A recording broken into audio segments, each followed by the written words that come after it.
Good morning and good afternoon, wherever you're joining us from, ladies and gentlemen. Welcome to this webinar session titled IPv4 Address Exhaustion, Navigating the Transition to IPv6 in Africa. It is a pleasure to welcome you to another Afrinic webinar series. This series of webinars offer our community an opportunity to engage in dialogue on the current and future landscape of internet accessibility and robustness in Africa. In this and subsequent webinars, we will see subject matter experts engage in various topics that simulate the growth and development of the internet in Africa. Before we begin, kindly type in the chat section. Let me know if you can hear me and where you're joining us from. Hello, everyone. Hi, y'all. Hello, Mataya. Thank you so much for joining us. Hi, Jan. Good morning from South Africa as well. Oh, thank you so much. Oh, I see the chat is buzzing right now. That's amazing. Thank you so much, everyone, for joining us. Oh, perfect. Oh, from Orlando. That's nice. Thank you. All right. While you're doing that, I would like to introduce myself briefly. My name is Ufamade. I am the global lead and co-founder at Digital Grassroots. I would be your moderator in this session. I am a software engineer, technology policy analyst, and digital rights activist from Nigeria, currently residing in Newcastle, UK. On to some housekeeping rules. I am certain that most of us are familiar already with using Zoom as an application. However, it would not harm to point out some of the key features on the platform that would make this session a much better experience for everyone. So at the bottom of your screen, you have a user interface where all of the controls are at the bottom. And this would include the chat icon, the raise hand icon, the poll, and the live transcription button. Feel free to use this while we are in this webinar. All delegates are muted. However, you can share your comments in the chat and use the Q&A section at the bottom of your screen for any questions relating to this session. All questions on the floor would be read out and panelists would respond to all of the questions. I really want to emphasize that this is supposed to be an interactive webinar, so we would want to hear from you literally all the time. Please put in your questions, comments, suggestions, or opinions on any of the inputs from our panelists in the Q&A section. For any other issues relating to the Zoom platform, like your connectivity or any other, please use the chat section and our team members here from Afrinic would be available to assist. The webinar is in English and we are making arrangements to have the same webinar in French for our Francophone colleagues in subsequent webinars. The session is recorded and simultaneously transmitted live on Afrinic's YouTube page. Finally, this meeting shall abide by the Afrinic Code of Conduct, and the event's terms and conditions are all available on the Afrinic website. Please take time to read this. Now, I would like to introduce our panelists for today. The first on my list is Ms. Yolandi Clouet. She's a platform specialist at NAPA Africa IXP. Ms. Clouet has gained valuable experience in the field of peering, as well as the tech requirements in racking, stacking, and patching. She enjoys the challenge of learning about the industry, both from a hands-on perspective and voraciously consuming all online material available for self-study. She's in passionate support of diversity in the ICT industry. Currently, she's on the Peering DB Product Committee. Thank you so much for joining us, Yolandi. Next, we have Mr. James Chirwa, Head of Member Services, Afrinic. Mr. Chirwa is a business leader and subject matter expert in networks, IT service management, internet registries, and risk management. With a proven track record in the information technology industry and experience in Network and Systems Engineering. Mr. Chewa is the head of member services here in Afrinic, responsible for the operations and health of Afrinic's registry and service delivery functions. Thank you so much for joining us, Mr. James.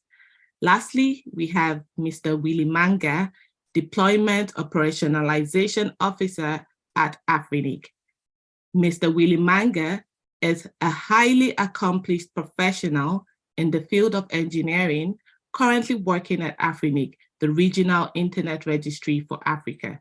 With a diverse range of expertise and a passion for advancing internet connectivity, Mr. Manga has made significant contributions to the growth and development of internet infrastructure in Africa. Mr. Manga possesses a deep understanding of network architecture, protocols, and systems. His technical proficiency allows him to navigate complex engineering challenges and design innovative solutions that enhance network performance and security. Before we jump into the webinar where we plan to have really amazing conversations with our panelists, I would like to remind everyone here, all of you delegates, to please ensure that you use the Q&A section to interact with this webinar. Like I said, we want to hear from you all the time, so please drop in your questions, and intermittently we would pause and take the questions that have been put in the Q&A section. Thank you so much once again for joining us, and I'm looking forward to having an amazing 90 minutes with all of you. So jumping right into it, our first and opening question is to James. Hello, James, how are you doing? Hi, Ofa. Good morning, good afternoon to you all, wherever you are. Amazing. Thank you so much for joining us once again. My first question to you is, what is the current status of IPv4 addresses in Africa, and why is it crucial for us to transition to IPv6? All right, thank you. First and foremost, if you'd allow me, let me share some slides so that they can help me elaborate more as I answer the question that you've put forward.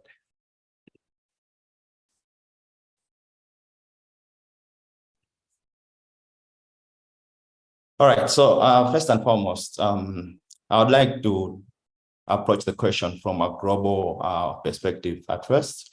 So, and then I'll drill down to the Afrinic or African region perspective. So globally, the pool of usable IPv4 addresses is about 3.7 billion, and Afrinic currently manages just about 122 million. That's quite a small number, so to say. As you can see from this slide, this is represented as 7.23 7.23/8 blocks of IPv4. This is simply 3% of the usable space in total. Now, if we take into consideration the different digital transformation initiatives and technological evolution across the African region, both private and public driven, these are leading to a huge technological adoption. According to some even independent research, such as one by Endeavor in Nigeria in 2022, Africa has only 33% of its population that can access internet as of today. So there's really a gap that this population, the growth of internet penetration has to go in order for the region to really move forward. 33% is slightly lower as well than the global average, which is 63%. Now, however, the report itself still estimates that the digital transformation in Africa is moving at a faster rate, even more than all the other geographical regions, and which is an interesting fact at this moment. Now, with this expectation, actually, even the digital economy itself is expected to grow. As of 2020, it was estimated to be at $115 billion US, and it is expected to grow by 6-folds. That is up to $712 billion by 2050. This in itself shows that there is expected growth of internet. Now, One of the core enablers for this digital transformation or even digital economic growth is the increase in internet penetration. The more internet reaches to the masses, the more people are able to access these digital services and everything. So through that internet penetration, through either mobile or fixed broadband, these two approaches really relies on IPs, either it's IPv4 or IPv6. Now, with only 1.2 million IPv4 addresses at Afrinic at the moment, that's simply 1.2 million represent just about 1% of what we have.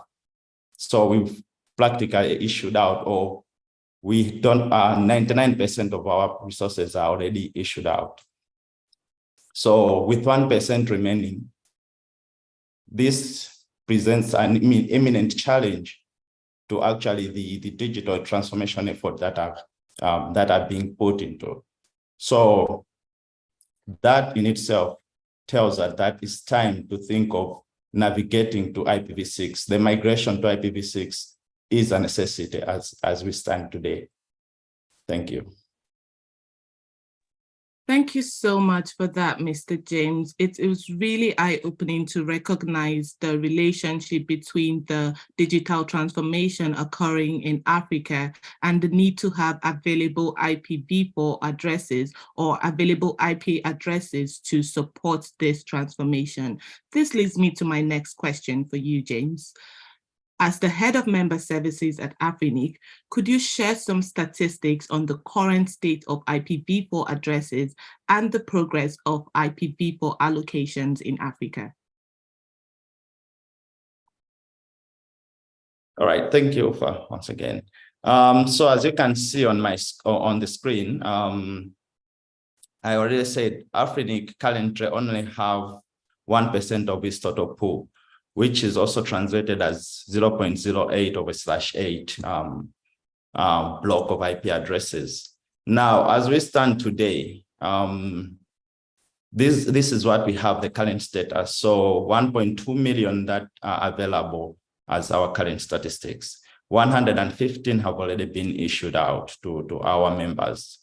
And practically, we do have some 5 million that have been reserved either by policy provisions or reserved following a reclamation.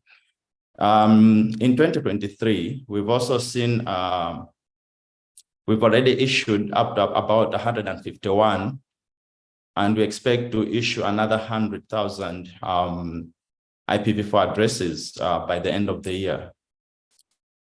Based on the current available resources, we estimate to deplete that pool of resources by at least 2026 at the current rate, plus or other strategic activities that we are putting forward.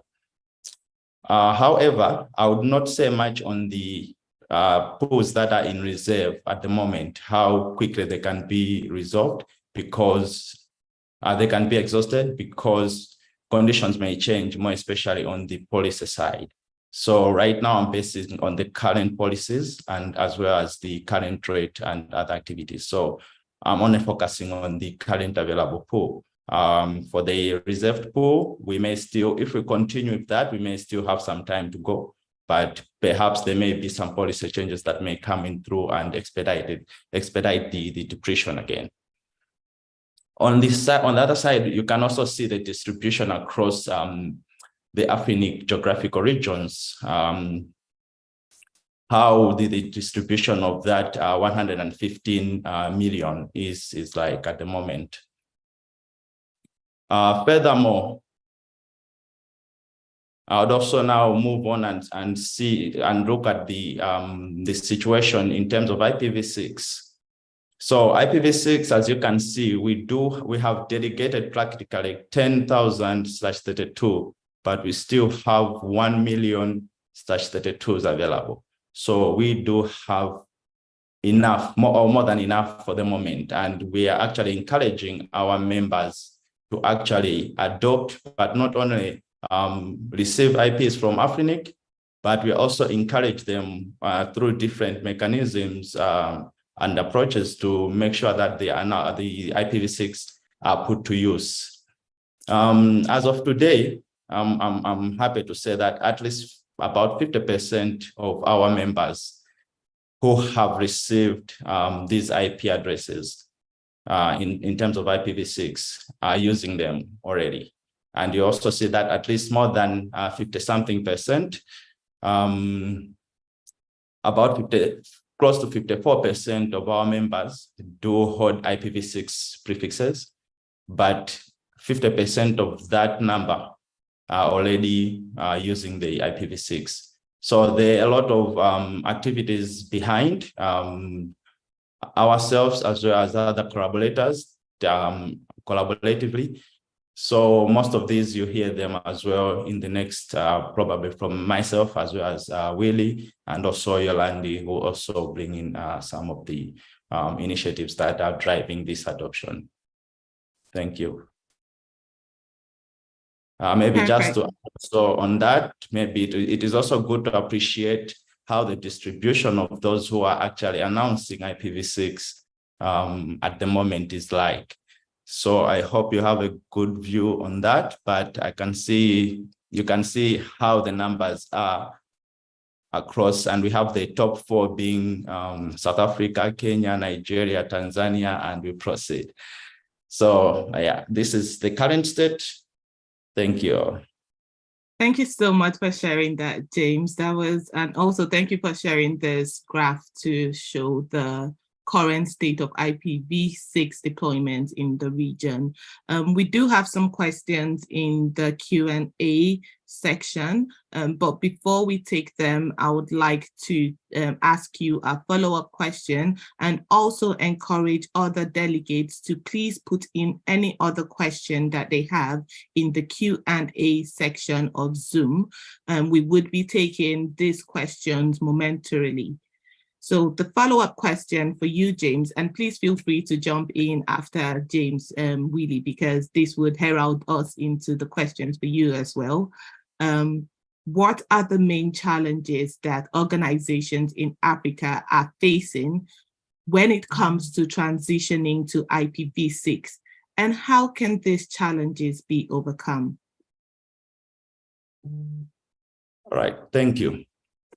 Well, I'll put it in this perspective. I think the transition might have been slow for a number of reasons, but some of the contributing factors include maybe a skills gap that I think have been there for the longest. I think most people have gotten well experienced with IPv4. Transitioning to IPv6 for some reason has been a bit of a challenge. However, there is really good traction at the moment, which we've seen. I think more engineers are becoming well-versed and comfortable with IPv6 as time goes. But for the longest, this has been one of the challenge.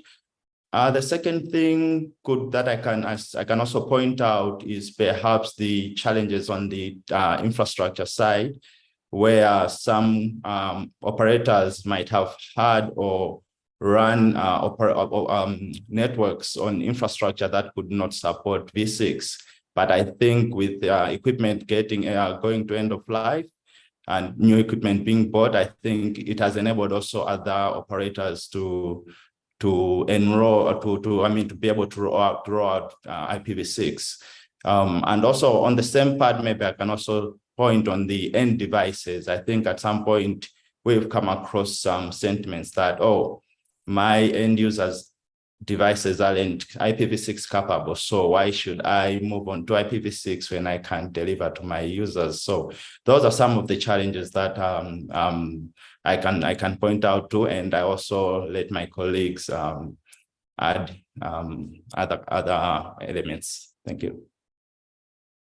All right, thank you so much, James. Over to you, Willie. Would you like to jump into this conversation, please? Yes. Thank you. Good morning, good afternoon, everyone. So can you hear me well?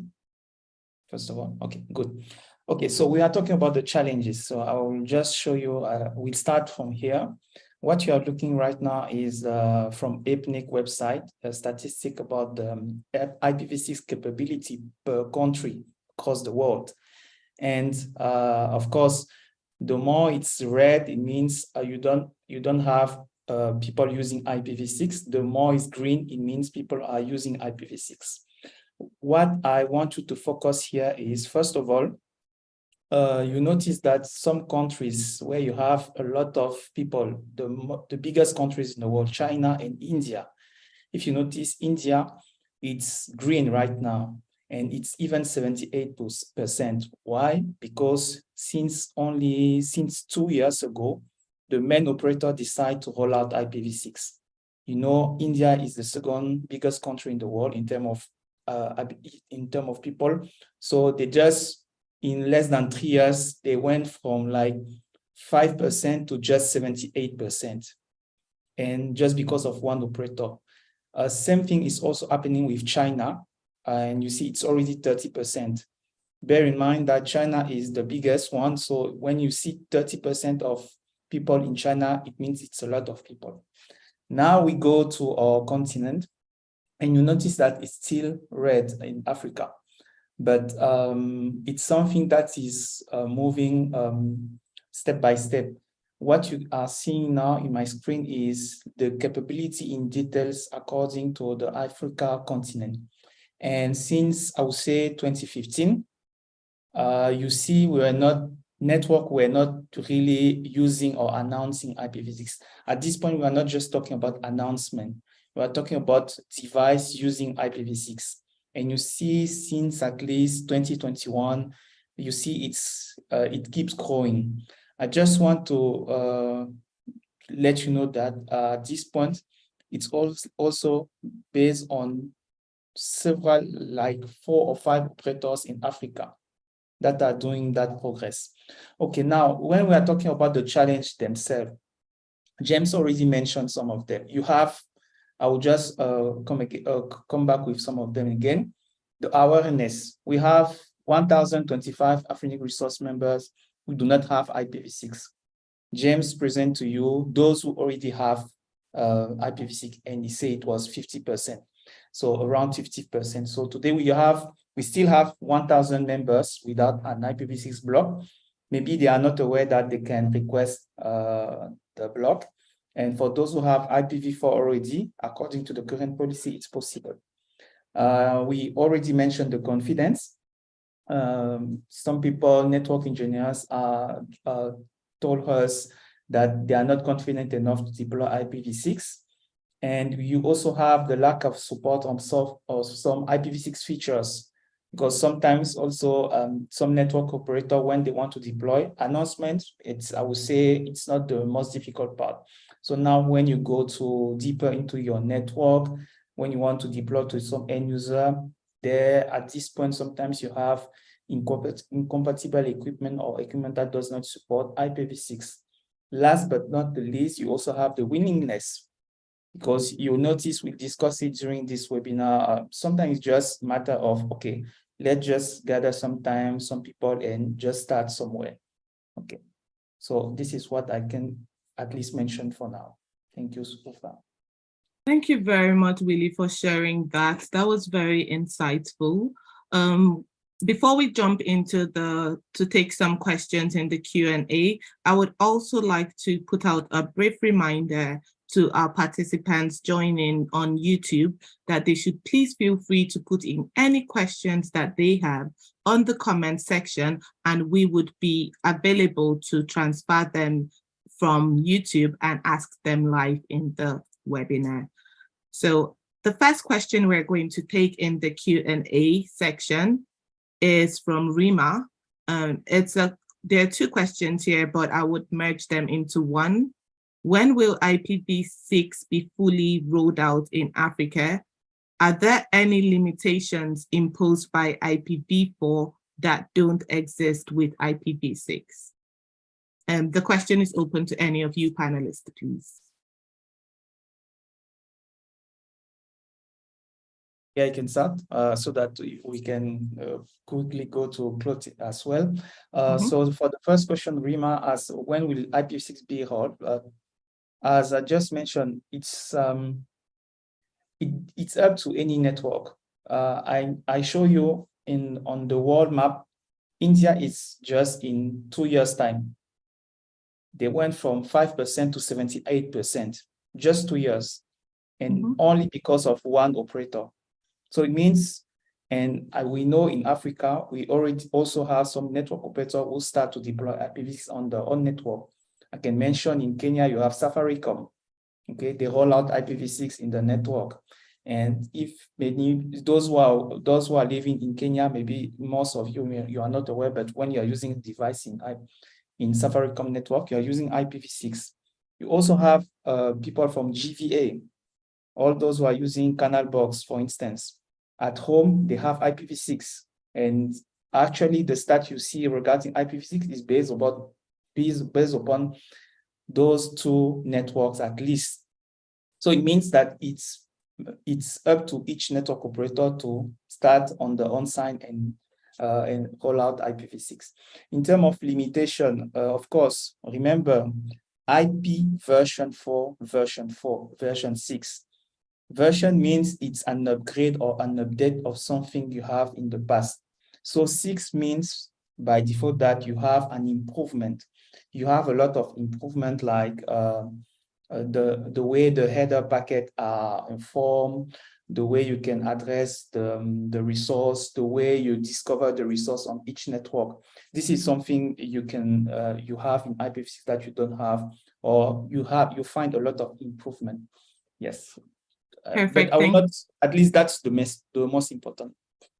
Amazing. Thank you so much, Willie. I have another question here from an anonymous user. How do you announce an IPv6? Okay, maybe some of the question we can also have them in at the end, but I will also answer this one quickly. Mm-hmm. To announce IPv6, if you are a network operator, it's exactly like IPv4, okay? You establish the session, you have your point-to-point link, you then exchange the prefix with your peer network or your upstream, whatever network you are using. It's almost the same.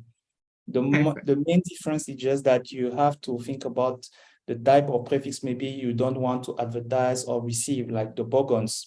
You have bogons in IPv4, you also have bogons in IPv6. You have to know what type of bogons you have, what type of address you should not send or receive. But at least the same principle apply in terms of best current practice when we talk about network advertisement. That is perfect, Willie. Thank you so much. And we also have another question from Daniel that kind of relates to that other question. What could be the reason why some members have received IPv6 but not announcing them? I'll come back again to what we just presented at the start. Sometimes it's willingness, sometimes it's awareness. When I say willingness, it's just, okay, you have the prefix, okay, it's sit there, you know you have it, but maybe you don't see the needs to start deploying it, so you are not announcing it. That's all. Sometimes it's also awareness, okay, because some people, maybe they are not aware of what they can do with IPv6, so they just wait. But you should not wait, okay? You should start at least this, because we also mentioned it later on during this webinar that you have to be policy compliant, but yes. Perfect. And let us take the last question from our Q&A section before we move back into our conversations with our panelists. We definitely would come back to answering more questions. So please keep the questions coming, both on YouTube, on the comment section, and in the Zoom Q&A section. So what specific features makes it difficult to launch attacks with IPv6? Okay, so Rima's question. First of all, security, as you may be aware, it's not perfect. Mm-hmm. Be it IPv4, IPv6, or whatever technology, you always have you always find some vulnerabilities. Speaking about IPv6, maybe people can think, okay, because you have a huge address space, it's difficult to scan network, okay? It's not really true. It's possible to scan, but it's much more difficult, okay? So to just quickly answer that one, it's by default, the large address space can maybe be a blocker for those people who want to attack IPv6 network, but it's not really the case, okay? Today we have even more advanced technique that can allow people to even scan IPv6 network, but it should not stop you to start announcing IPv6 and use it, because there are a lot of improvements, even the security part. From my friend Fernando Gont. Perfect. Thank you so much, Willie. So my other question to you would be, as a deployment officer at Afrinic, could you share some of your experiences in assisting network operators in Africa with IPv6 deployment? What were the major challenges you encountered, and what lessons have you learned from these experiences? Okay, so we have a program that we call the TWO. We also discussed this one later on. And during it's a help desk that people can book, and we can assist them regarding their challenges.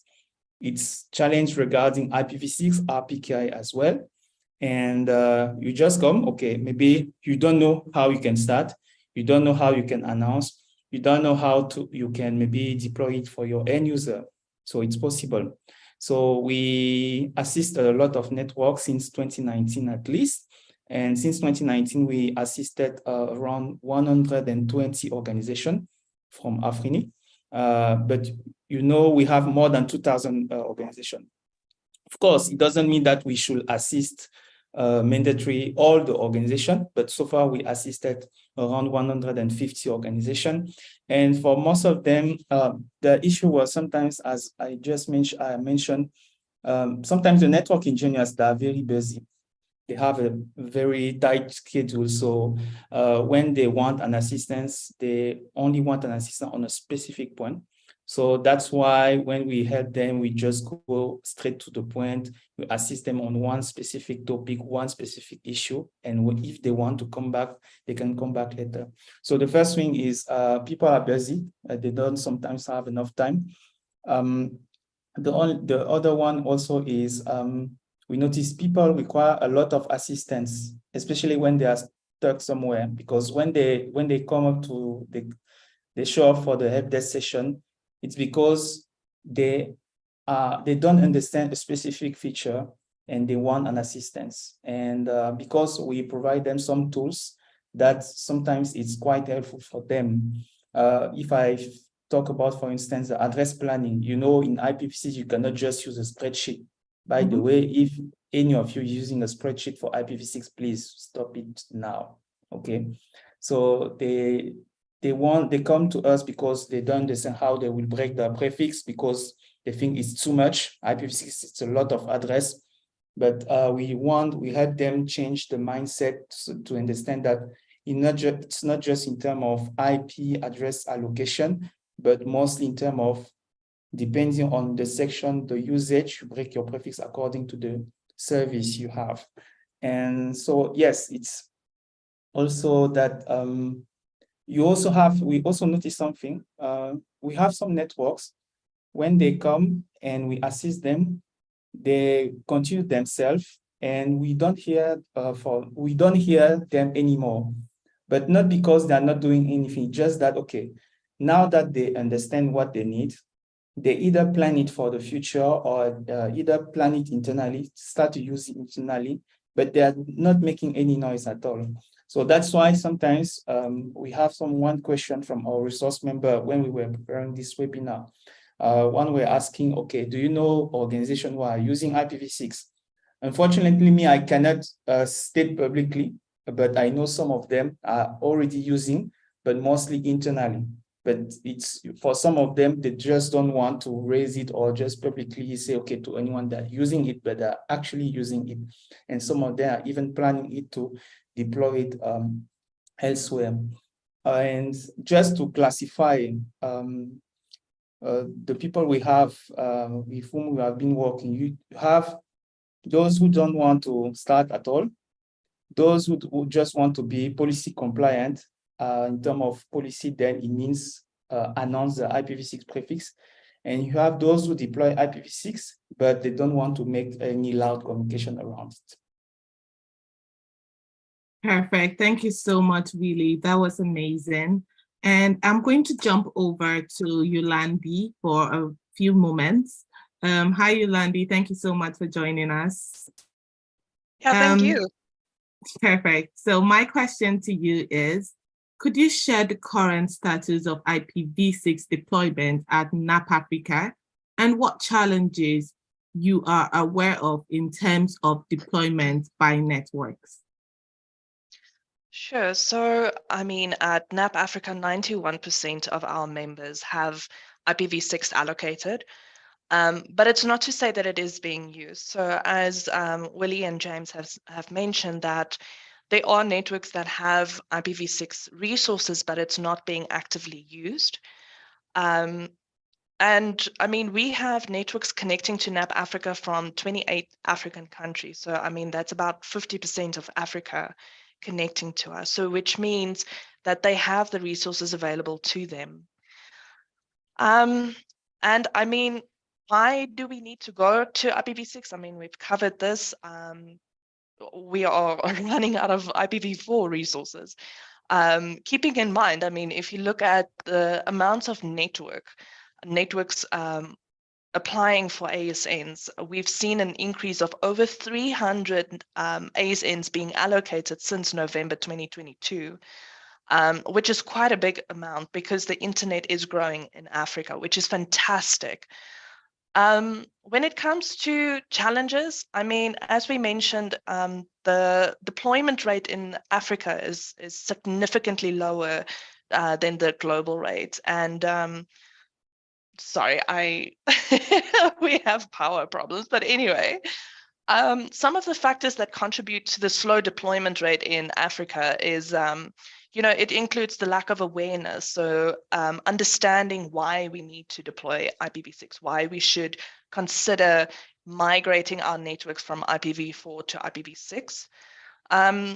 Poor technical expertise, so understanding how to implement this and how to migrate your network, and slow adoption rates. So because it works, we don't want to touch it, right? I mean, that's how network engineers work. We don't want to break anything, so rather leave it as is.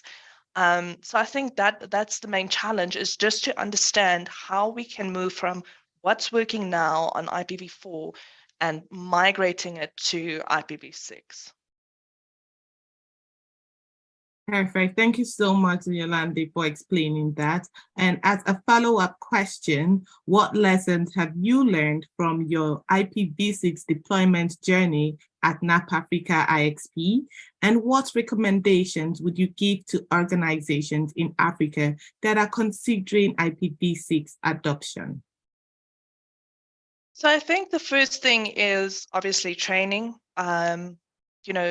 Attending the Afrinic training that is available on IPv6, and also deployathons. I mean, we have a IPv6 deployathon coming up now in September, which Afrinic is hosting. And it's great to attend these sessions so that you have, the Afrinic team there to assist you with your planning and your implementation and migration. And do it incremental deployment, right? So to try and deploy your whole network onto IPv6 is not going to work. That's just too much. So do it in sections, but planning needs to go into that, right? Because as I mentioned, if something works, don't touch it. We don't want to break it, but do it in sections. And the plan should be easy enough to implement and manage, right? As mentioned, you don't want to advertise the whole /32. So it's important to have a plan in place that is easily manageable by your network engineers, and evaluate the challenges, because every network is unique, and depending on which country you are and what kind of traffic you are servicing via your network, you need to evaluate the challenges of IPv6 adoption in your specific country or region.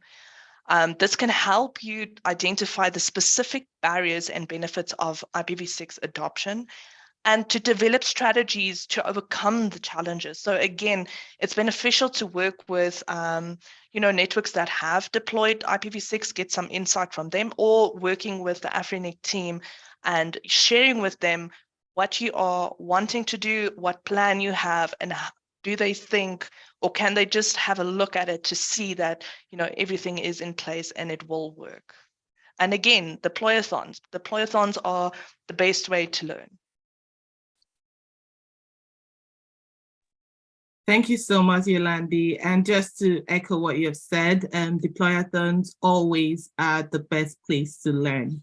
We're going to take some questions in the Q&A section. So get ready, panelists, feel free to jump on these questions. Are you aware, this question is from Paul, are you aware of any mobile networks utilizing IPv6 in Africa? Yeah, I can answer. If you follow us well since the beginning, we mentioned in Kenya, you have Safaricom. And they even present the deployment, I think 2 years ago during one of AfriNet meeting. Perfect. And by the way, they are using 4C4 XLAT for those who want to know which transition technology they were using regarding IPv6. Perfect. Thank you so much, Willie. Our next question is from Emmanuel. Can my institution deploy IPv6 if my server provider do not have it? I think Yes, that's supposed possible. to be service provider. Yes, Okay. it's possible. When we talk about the blockers, yes, sometimes people mention that, okay, the upstream provider is not providing IPv6.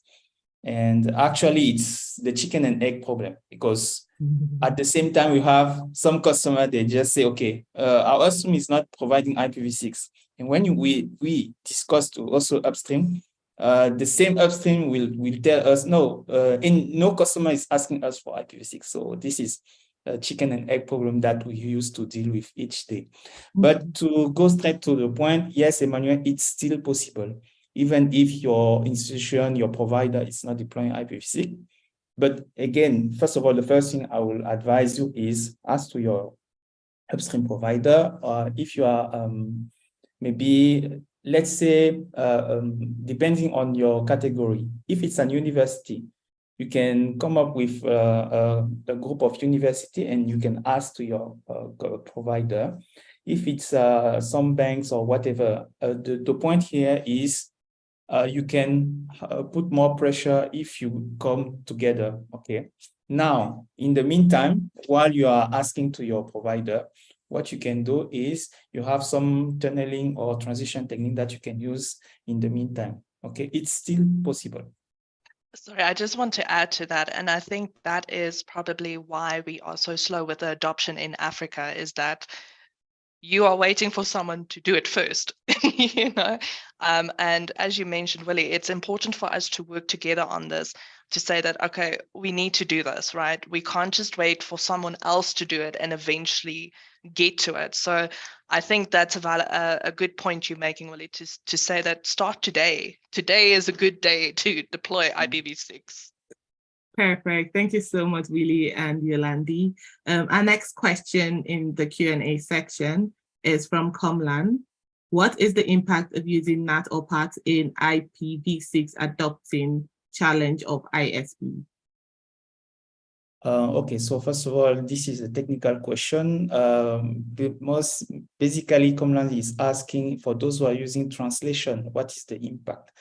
What is just mentioned is related to IPv4, but I guess you also want to mention the kind of translation we can do for IPv6, unless I have not understood. But anyway, whatever translation you will be using, even in just IPv4 or plain IPv4 only network or on IPv6, of course, you have some kind of delay or also exhaustion of resources, especially in IPv4. In IPv6, you don't need to do NAT. for IPv6 only network, of course. But if you want a transition technique, then you will use NAT64. And then with NAT64, it means you have some maybe exhaustion if you have a lot of requests to handle by your router. But most of the time, it should be okay if you spread across the load. If you spread the load across several routers in your network, if you do that. But in IPv6 only, you don't need to do any NAT at all. Perfect. Thank you so much, Willie, for breaking that down. The next question from Wesley, which I am also personally interested in, is what is the reason for the huge disparity between IPv6 deployment in South Africa versus the rest of Africa? Okay, so before me, I give my opinion. Maybe James or Yolandi, you may have also an opinion. I would love to give it to Yolandi first. So Go ahead, Yolandi. So why we are ahead is the question? Yes. Hugely. I think in terms of the internet and what is happening out there, South Africa might be a little bit more advanced in that regard. I was actually expecting to see Nigeria being ahead, seeing the internet growth happening there. But I think, we've been having these discussions with our members for a while to say that IPv6 we need to deploy, and we encourage them to actually deploy on IPv6 because, we are aware of the depletion coming up. And I think, that's something that more IXs in Africa should maybe do is when a new network comes up to connect to you, it's something that you can encourage, right? Especially also from a Afrinic perspective to say that, yes, here's your IPv, your IPs, but we recommend going to IPv6 first. So I think that's kind of why it's just that we've had more, not experience, but more exposure to the benefits thereof. And we have big networks that has already transitioned to IPv6. Thank you so much for sharing that, Yolandi, and thanks for sharing those tips that are being done in the South African space. James, would you like to jump into this? Yes, I'd love to add to that. I think just also some of the observations are maybe the level of collaboration that happens within the community, the technical communities in these countries. I think South Africa is one of those which have a very vibrant community in terms of knowledge exchange. And I think we've also seen how much they collaborate with Afrinic in terms of hosting webinar, hosting technical trainings or deployathons, either online or physical. I think this kind of collaborations are what have also helped drive that. I think locally also, we see a lot of different forums that comes together and exchange knowledge. So I think this is something that drives this kind of adoption. Similar things we've also seen, I think, taking shape. And I think, as Yolandi mentioned, that the IXPs are one of those crucial points where can come up with deliberate effort or strategies to ensure that most of the operators, as they join, they are IPv6 ready. I think these are some of the deliberate strategies that have also pushed. I think we are seeing the same trend towards this kind of approach in other economies, like as you've seen, Nigeria, Kenya. So I think those are some of the other things I could add to that. Perfect. Thank you so much. Okay, Willie would like to jump in as well. Love it. Thank you. Go ahead. Just to summarize something, it's the collaboration, just to emphasize, it's the collaboration between all the internet stakeholders, especially in South Africa. So you have the technical community, you have the government, you have, yes, all the civil society organizations. It's the collaboration that gives you what you have currently. And it's also something we want to encourage across the continent. Thank you so much, all of you. Our next question is from Silas. It's a double question, but we'll be taking it in two. We'll be taking both of them at once. Can you have a corporate network sharing IPv4 and IPv6? And how is the license for IPv6 when you already have IPv4? Okay, so Silas' question, can you have a corporate network? Basically, you are talking about what we call dual stack. Okay, so dual stack means you have at the same time in your device, in your network, IPv4 traffic and IPv6 traffic. So actually, all of the OS operating system can handle at the same time IPv4 packet and IPv6 packet. So it's possible. Now, in terms of license, this is vendor specific. Depending on your vendor, depends on the feature you want to implement. Sometimes you will require an additional license, or sometimes not. It really depends on the operating system or the vendor that you have right now. Perfect. Thank you so much, Willie. Our next question is from Nigel. Do you have statistics on the internet content or services already available on IPv6 versus content or services still only available on IPv4 only? This is also driving IPv4 exhaustion and impeding IPv6 adoption.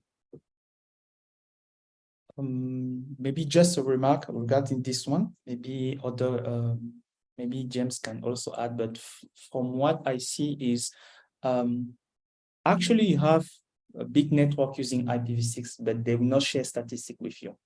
Okay, I will give you one example. The content, the CDN, for instance. I just give some, but my list is not exhaustive. You have Fastly, you have Akamai, you have Cloudflare, all of them. Some of them are publishing statistics that you can find on the website, but you do not have the details, okay? But what you notice is many networks right now are using those CDNs to promote their content. And if I take this, some of them, sometimes when you, when you send your content to a CDN, maybe you are not aware, but even if you yourself, you are not using IPv6, the CDN will be using IPv6. So it means that even though your resource by default was not available on IPv6, because of that CDN, your resource is available to IPv6 users. And you notice that when you have content available on IPv6, by default for most of the operating system, they will choose the V6 the content over IPv6. Now, in terms of statistics, it's not, unfortunately, all the networks that will share with you the statistics, but you can find some of them from some CDN I just mentioned.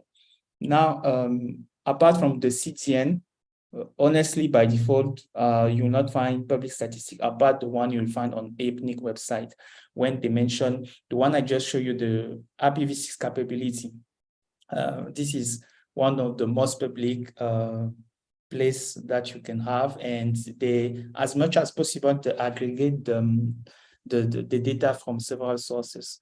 Internet Society also do the same with the Internet Pulse.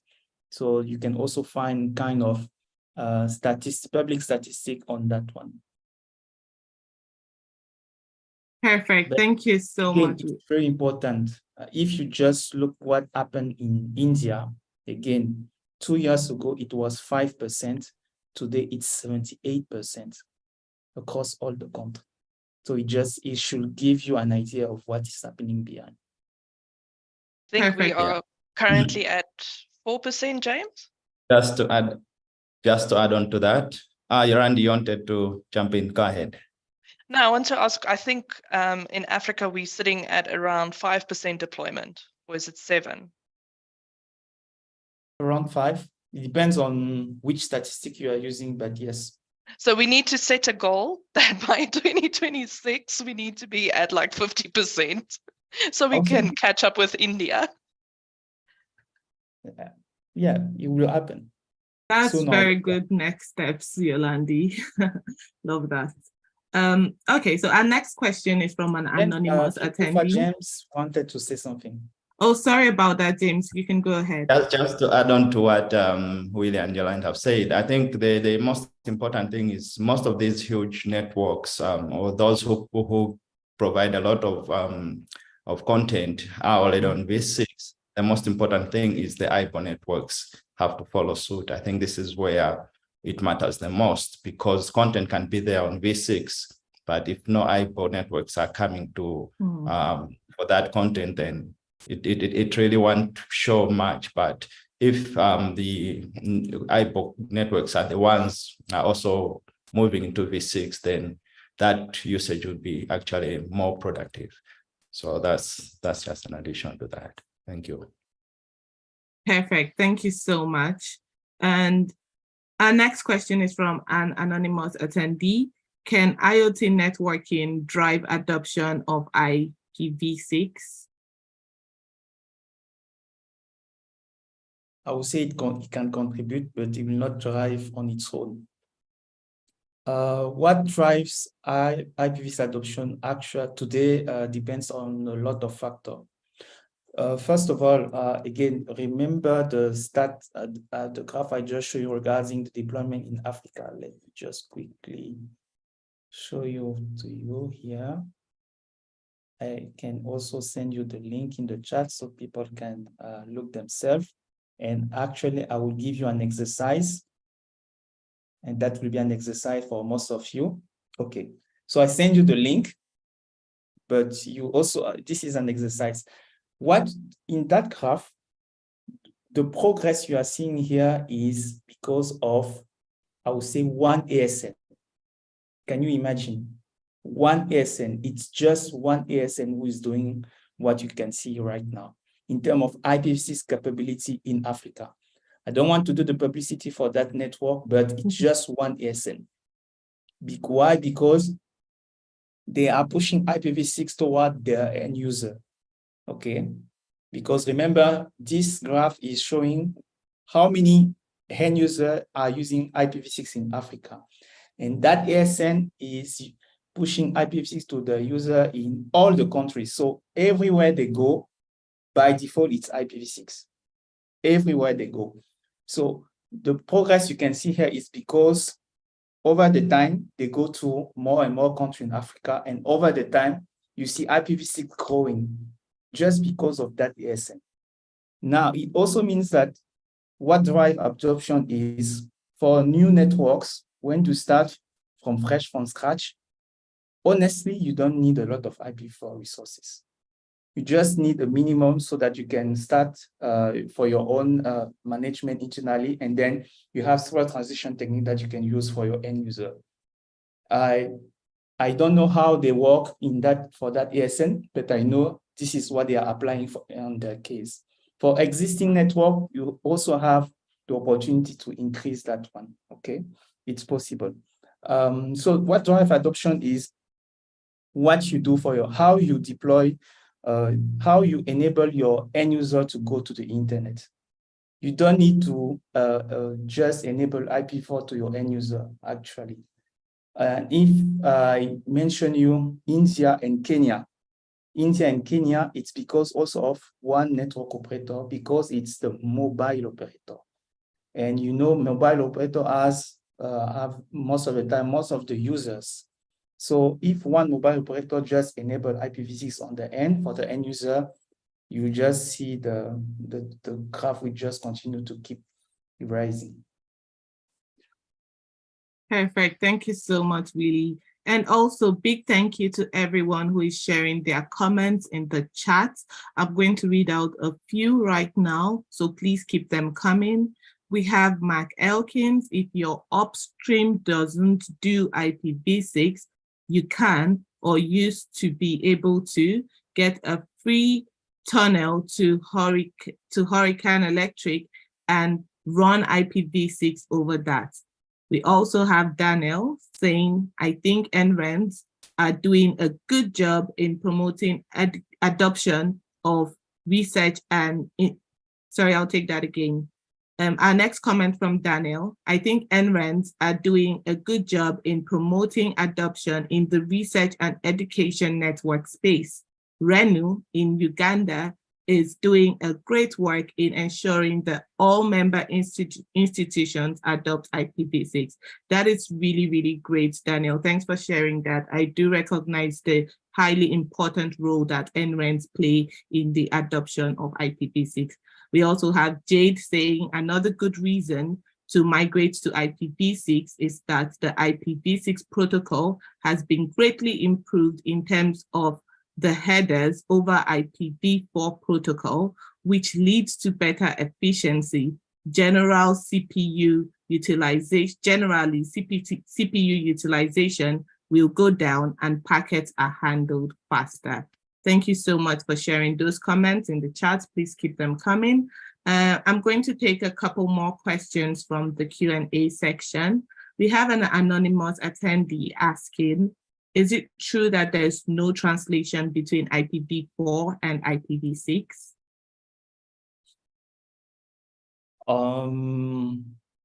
There are some translation that you can do. But if the question is, can you speak from one device on IPv4 with another device on IPv6? The answer is no. That's why you need a translator. And yes, there are some translators that people can use. Basically, the technique is around NAT64. And NAT64, we also rely on DNS64. This is how you can make the two type of hosts communicating each other. All right, thank you so much, Willie. And I also have another question for you, Willie. What are the business case for the DO programs at Afinic?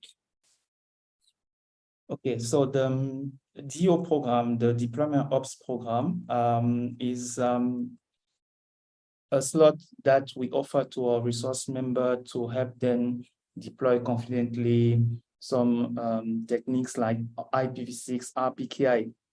So we assist them with best practice add-on so that they can confidently deploy. And we do that. How we work with them is we assist them. First of all, we understand their needs, the challenge, and based on the needs, based on the challenge, we then work with them step by step.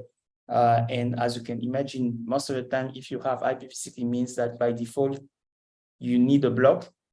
We help you get one. If you don't have, we help you estimate the size that you can require, that you can request to the host master. Once you have your block, we'll help you advertise your block so that at least you'll be policy compliant. And once you advertise your block, we'll help you then work step by step on how you can enable IPv6 in your core network. And once in your core network, it's okay, then we help you test several transition. So in provisioning technique, DHCP, DHCPv6, DHCP prefix delegation, all the provisioning technique that you can use. And then depending on the service, on the DNS, on the mail, on the website, they also help you deploy step by step. So it's not something you do in just one day. We all agree with that. But the most important is you start somewhere and then we help you go step by step. This is how we work with the members since 2019 in that case. I just want to end for this one by saying that since 2019, to help members understand the progress they can do themselves, we have what we call the deployment milestone. I just mentioned them. When you get the block, it's a milestone. When you announce it, it's a milestone. When you enable in your core network, address planning, all of that is a milestone. So since 2019, what you can see here is through all our, I would say all the branches of the DO, we help them get some milestones. So in 2019, this is what we did. In 2021, 2022, even in 2023. So basically, we have what we call the help desk. It's a one-on-one session that we have with members where we assist you. And sometimes when we plan, let's say, what we call the deployathon that Yolandi just mentioned, for instance, the upcoming one we have in Johannesburg. This one is kind of hackathon where we help the networks operator deploy. And this time it means you work like for 3 days. We work with you to at least get to a point where at the very minimum you advertise your IPv6 prefix. Sometimes we even have some people who show up for the deployathon and just do everything. They advertise, enable it in the core, test IPv6 in a specific VLAN and then enable IPv6 to some of the end user. It's possible, but it's up to you. But the most important is whatever you'll be doing with us through the DO program, it's not just the training. We have a platform that will help you also understand the concept, the theory around IPv6. But when it comes to the implementation, this is where we have the DO program where we help you at least get something concrete, get something visible on the internet. All right, thank you so much, Willie, for sharing that. I'm going to take a few more questions from the Q&A. This is from Boris. During the transition phase, I want to know if it is possible to route both prefixes IPv4 and IPv6 in the same network. Okay, yes, it's possible. Again, it's the dual stack model whereby you have at the same time IPv4 and IPv6. All right, thank you. And our next question is from Naisha. Does a provider have to pay for these addresses if they have only IPv4 addresses? I think James can handle this one. James? Well, at the moment, yes, thank you. So at the moment, if you are resource member with Afrinic and you already have IPv4, if you request for IPv6, there will be no extra cost. At the moment, IPv6 is given at a discount of 100%, so you'll not be charged for that. So that's one of the deliberate strategies to encourage people migrate to IPv6. Meanwhile, on the opposite, if you don't have any IPs, but you want to run your network on IPv6 only, then there's a cost involved. We'll share the link to the fees schedule in case you want to have a look, but in the cost or how much it would cost to get a block of IPv6 only. But for those with IPv4, there will be no additional cost. Thank you. Thank you so much, James, for saying that. And that even leads to our next question, which talked about the deliberate strategies employed by Afrinic to bridge the skills gap in IPv6 across Africa. Would you like to throw a bit more light on that? All right, Willie, you can proceed. I'll add once you've covered that. Okay. Okay. So for that one, first of all, as an individual, we have our e-learning platform. Okay. Afrinic.academy. Afrinic.academy, where you have all the resources around IPv6, and you can learn everything on that platform. It's free. You just go and you can learn at your own pace all the techniques around IPv6. It covers everything: fundamental, configuration, provision, routing, transition technique. So that's the first thing at the individual level. Now, when it comes to your organization, at Afrinic, we have several support. As a resource members, our team is always provide you assistance on anything you need from our portal. When you want to create resources, update resources around IPv6, we have the support.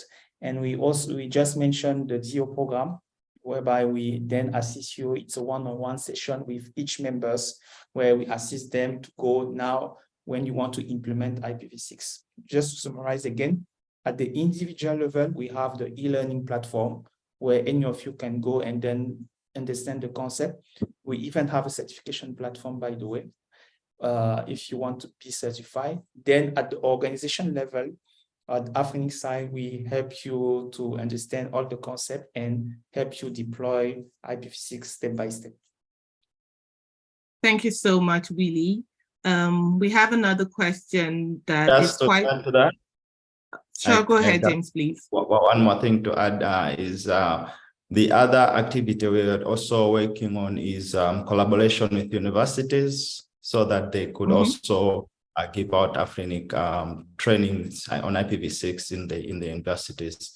So this initiative is also ongoing, trying to build engineers to improve the IPv6 skills as they come out fresh from the university.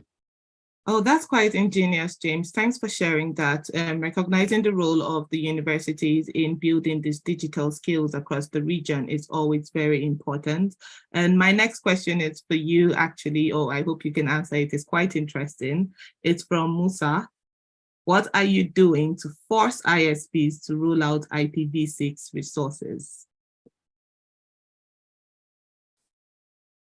Okay. First of all, we are not forcing anyone.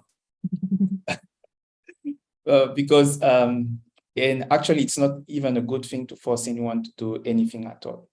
We can only advise you, recommend you to do something, but we'll never force you to do. I always like the analogy with the water. With water, you can contain water somewhere, but you cannot just stop water indefinitely. Water will always find a path to, always find a way to maybe to go somewhere. So we cannot force, and it's not even a good thing, but we advise people to roll out, to start IPv6 because of several reasons.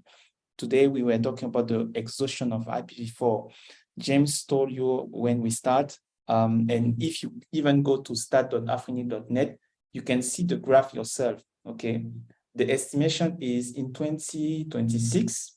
That's the current estimation based on what James shared with you. Africa will not have IPv4 anymore. Of course, it doesn't mean you cannot use it, but will not have any block. But it should not stop anyone to start IPv6 today. And we already provide you some example of networks that's already started, okay? So you can start on your own, you don't need, I also take the opportunity to answer another question. Someone were asking if we can use IPv6 without IPv4. Yes, it's possible. But if you don't need IPv4 to start IPv6, actually, honestly, internally, you can even have a network running IPv6 only without need any IPv4. I'll just give you one example. You know, many people today use a network called Meta. Okay, formerly it was called Facebook. If you look, they did a presentation 2-3 years ago where they present their network. And you'll be surprised to know that internally, they're not using IPv6. They're not using IPv4 at all. All their data center across the world, they are not using IPv6. In all their data center, they're not using IPv4, sorry. All their data center are using IPv6 only. Where do they need IPv4? It's only for network that unfortunately are still using only IPv4, and they deploy IPv4 only at the edge of the network. Mm-hmm. So those are the kind of network where they don't use it. And honestly, if you start a network internally, if it's a fresh network, you don't need IPv4. You can start everything on IP, or most of the thing on IPv6. Perfect. Thank you so much for sharing that, Willie. And thank you everyone who is putting in comments in the chat. I see that. Thank you so much, Emmanuel Togo, for sharing the challenge that you faced when deploying IPv6 on campus network. And I would like to take another question from our Q&A from Usman. What are the key challenges and opportunities specific to IPv6 deployments that African organizations and ISPs should consider when working with Afrinic? And how can these stakeholders collaborate effectively to accelerate the adoption of IPv6 across the region? I think this question, we should break it down more to focus on the second part about collaboration among stakeholders to accelerate the IPv6 adoption in the region.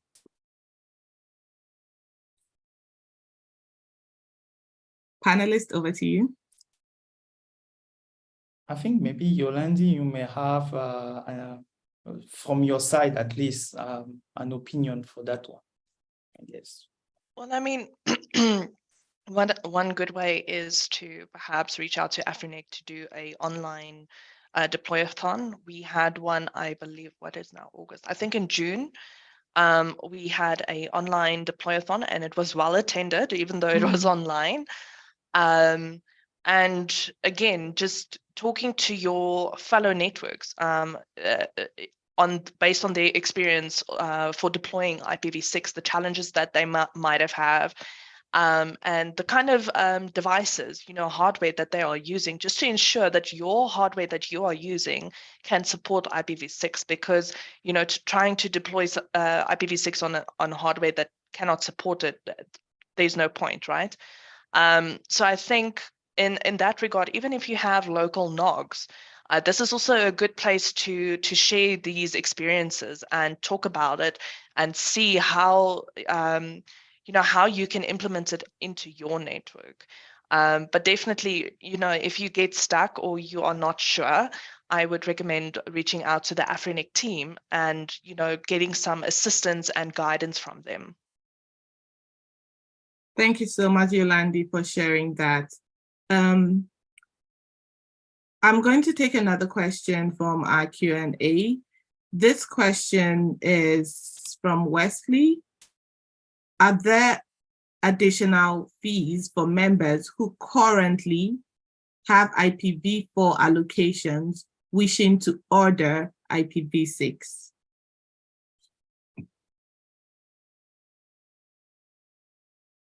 Well, thank you for that. I think we covered this a similar question just recently. I think the answer is simply there are no additional costs. So if you already have IPv4, you will get IPv6 for no additional cost. Okay, and we also have another question here. I think this has been covered, but we may need to reiterate it. Is there any technical assistance from Afrinic to transition in IPv6? Yes, for that one, okay, I sent a text message, but I will just also say it live. We have our help desk that you can use. You can fill a form. I sent the link in the chat. So anyone who need any assistance on the deployment of IPv6, feel free to fill that form, and then we'll contact you in a short while. Okay, and also, Willie, we have another question from Moses about, as a corporate entity, we would like to fully transition to IPv6. What is the process? And what is the process that we have to follow, requirements and costs? Could you please direct them to where they can find that information, please? The same. I think it's if I get the question right, any assistance you want in terms of deployment, you can contact us, the DO, and then we'll assist you. When you fill the form, basically we're asking you, what is your current challenge? That's the first thing.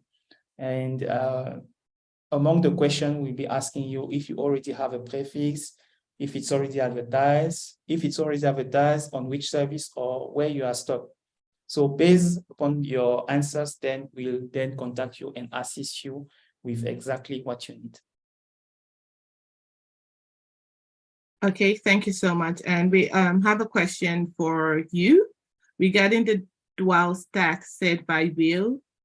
Do the equipment need more CPU or memories to be able to do that? Okay, so this is something anyone who is running IPv4 and IPv6 can share its experience. Me, from what I know, because we also work with IXP, even voluntarily, and I know that, first of all, you should be aware that in terms of IPv6 prefix in the routing table, if you're receiving the full routing table, in IPv4, it's around 8 million sometimes that you can have in terms of prefixes. In IPv6, it's around 100,000. So it's much less than IPv4. So by default, if you are looking only in terms of prefixes in the routing table, it will require less resources. And of course, this is not all. It depends also on terms of routing policy that you are building internally. But I think most of the time, if you have device who can handle at least the full routing table in IPv4, it can also handle the same on IPv6.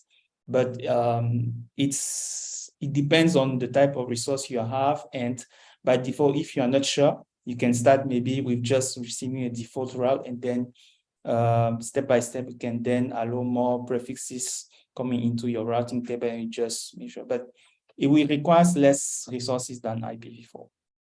Perfect. Thank you so much, Willie. And I would like us to take the final question in this Q&A section, but that doesn't mean the other questions will not be responded to.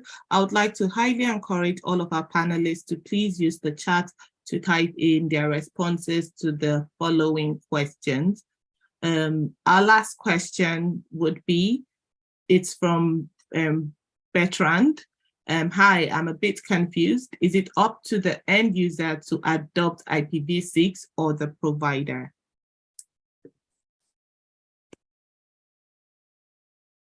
Is it up to, sorry, I did not. Is it up to the end user to adopt IPv6 or the provider? It's definitely not the end user. The end user just use whatever the provider is offering them. We mentioned some countries, Kenya, India, for instance.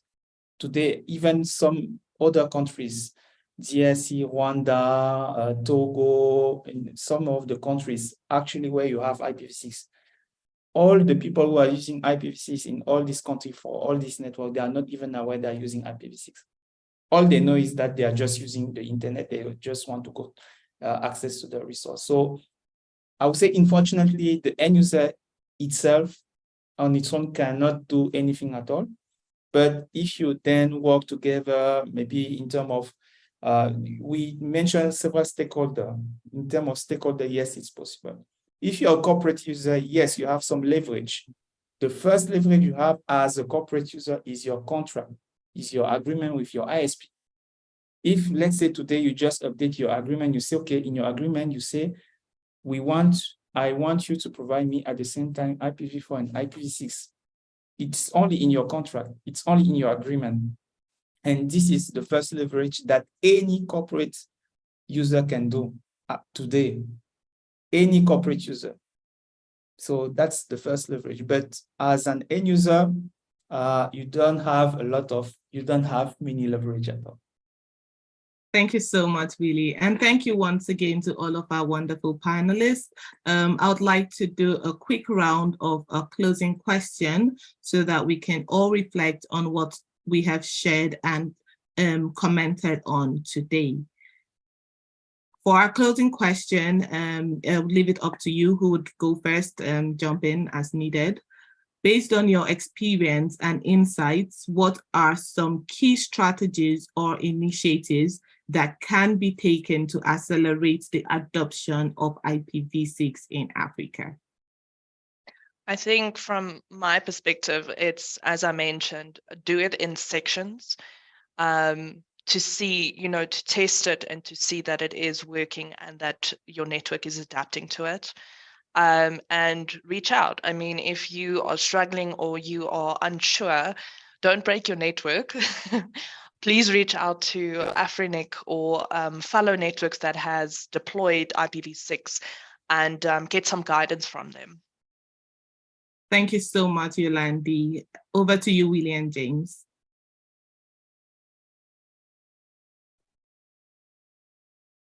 Right. So I'll add also from another perspective. I think the Afrinic perspective is we're trying to do a number of things. I think most of them have been spoken about. What we're doing, such as giving it at no cost for those who have IPv4 so that they can easily start their transition. The e-learning platform that Willie spoke about, I think I'll let him handle that at the end to cover the whole spectrum.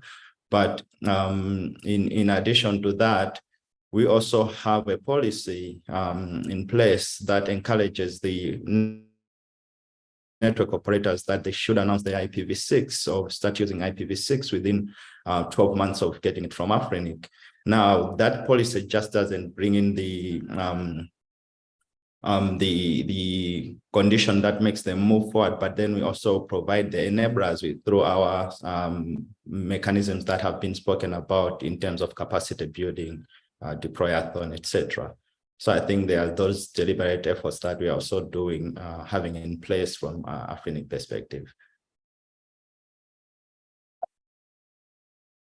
All right, thank you so much, James. Willie, would you like to jump in? Yeah, for me, by default, whatever we do, I always recommend people to start using IPv6. You don't need to wait other people's. You can start now, and you can go step by step. No need to rush, but you can go step by step. What you may not be aware is some network who already start IPv6 not because of us, but because of they receive pressure from some of the big customers. And because of that, even if they did not want to start it, they started anyway because those customers wanted to use IPv6. So don't wait to be in that situation. Like for some of them, they had that pressure. So you can start now. You have the learning materials. You have the support from Affinix regarding our help desk. So we can help you go step by step. And there is always a way for you to make some concrete improvement, deployment in your network. It's possible. So don't think that you need to wait. It's possible. And it's something that a lot of networks across the world are already using. And since a lot of years, more than 20 years for some networks, all the backbone networks operator, actually, when I'm talking about backbone network, I mean, if you look for the critical internet infrastructure, all the DNS route operators, all the major internet, or even, yes, most of the internet exchange point, all the, yes, when we say critical internet, even the tier 1, tier 2, most of them, if not all of them, are already using IPv6. What is lacking, and we already mentioned it, is the end user. And sometimes for the end user, they don't have the power to change anything, but it's up to the network operators who enable the service. They don't need to be afraid. They can already start. They have a lot of ways to be supported, and we just encourage all of you to start somewhere. Thank you. Thank you so much, Willie, for sharing that.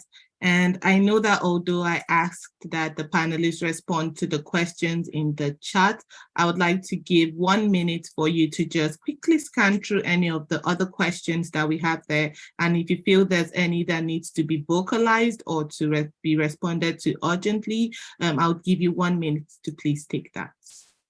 Anyone?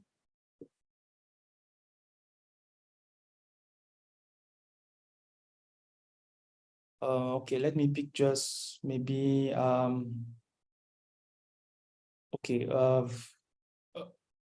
there are a lot of, okay, just pick one. The last one, how can organization address budget constraint and resource limitation when planning? You plan and you address it by having a step-by-step plan, okay? When I mean step-by-step, let's say today you start with just, okay, you want, and always think in terms of concrete action. If you stay at the level of planning, trust me, you will do nothing at all. You can stay for like 5, 10 years. You just keep planning. Nothing will never happen. So my advice is, okay, let's say you first goal, get an IPv6 block. This is a concrete objective. You set that goal, maybe for this year. Next year, advertise your prefix. You set that goal. When you be thinking about the advertisement, then you think about the audit. Okay, you have to audit maybe just the 1H device. That's the first thing. Because you'll be auditing, then you notice, okay, I need to plan in terms of resource. Maybe in the 2-3 years, in 2-3 years time, I will need a new router that can maybe enable this function. And this is only the H device. So when you advertise your prefix, then you think about provisioning. At this point, then you think about all other devices in your network. So, but the point here is you go step by step, you always set a concrete objective and you walk toward that objective. So when you are done with this one, you can move forward and go to the next objective, but don't think in terms of, okay, we want to enable IPv6 to 1 million users.